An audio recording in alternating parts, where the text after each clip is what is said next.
আসসালামু আলাইকুম বন্ধুরা, কেমন আছেন সবাই? আশা করি সকলেই অনেক ভালো আছেন। তো বন্ধুরা, ভারতের সেভেন সিস্টারের আয়তন বাংলাদেশ থেকেও বড়। ভূ রাজনৈতিক কারণে সেভেন সিস্টার ভারতের জন্য অত্যন্ত গুরুত্বপূর্ণ। একমাত্র সেভেন সিস্টার বাংলাদেশ, মায়ানমার, চীনকে যুক্ত করেছে। এমন গুরুত্বপূর্ণ অঞ্চল হাতছাড়া করলে ভারত এশিয়ায় কোণঠাসা হয়ে যাবে।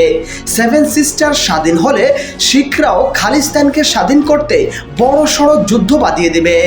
এদিকে কাশ্মীরও উত্তপ্ত পরিস্থিতি বিদ্যমান। অনেকে ভাবে ভারত বাংলাদেশে হামলা করে নিজেদের বিপদ ডেকে আনবে না। কতটা ননসেন্স জিওপলিটিক্যাল হলে এমন কথা বলে সব কিছু উড়িয়ে দিতে পারে। ভারতের অখণ্ডতা ধরে রাখতে সে বাংলাদেশকে পাকিস্তান থেকে পৃথক করার ঝুঁকি নেয়, কারণ তাছাড়া ভারতের অখণ্ডতা ধরে রাখা অসম্ভব ছিল। আজকে ভারতের অখণ্ডতা নির্ভর করে বাংলাদেশের উপর।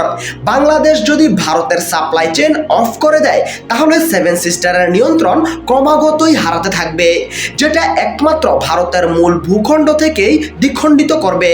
অনেক প্রদেশ উত্তাল হয়ে যাবে স্বাধীনতার জন্য। ভারত বাংলাদেশে হামলা চালালে বিপদ ডেকে আনবে না, বরং বাংলাদেশে হামলা না চালালেই ভারতের বিপদ আসবে। ভৌগোলিক কারণেই সেভেন সিস্টারের বিদ্রোহী গোষ্ঠী শক্তিশালী হবে, কারণ তার পাশেই সাপ্লাই চেইন চীন, আর ভারতের মিলিটারি সাপ্লাই চীন অলরেডি ব্লকেড হয়ে গেছে। বাংলাদেশের নিয়ন্ত্রণ ভারতের জন্য কতটা গুরুত্বপূর্ণ সেটা ভূরাজনীতি বুঝে তারাই সেটা জানে।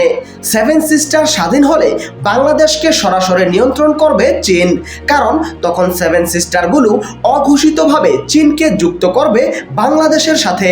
পঞ্চগড় থেকে চীনের দূরত্ব মাত্র ৪৫ কিলোমিটার। চীন বাংলাদেশের উপর নিয়ন্ত্রণ নেওয়া মানে তার অর্থনীতি ব্যাপক শক্তিশালী হওয়া। ভারত নিজের অস্তিত্ব টিকিয়ে রাখতে কি পদক্ষেপ নেবে সেটা তো সহজে বুঝার কথা। তারা এটা বুঝে না যে বাংলাদেশের নিয়ন্ত্রণ ছাড়া করলেই সেভেন সিস্টার নিয়ন্ত্রণ সম্ভব নয়। এক কথায় বাংলাদেশের নিয়ন্ত্রণ হারানো মানে সেভেন সিস্টারকে হাতছাড়া করা।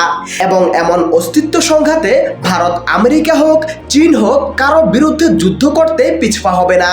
সেখানে বাংলাদেশকে দখলে আনার চেষ্টা করা তেমন অগঠন কিছু না, স্বাভাবিক এবং তেমন অস্বাভাবিক কিছুই না।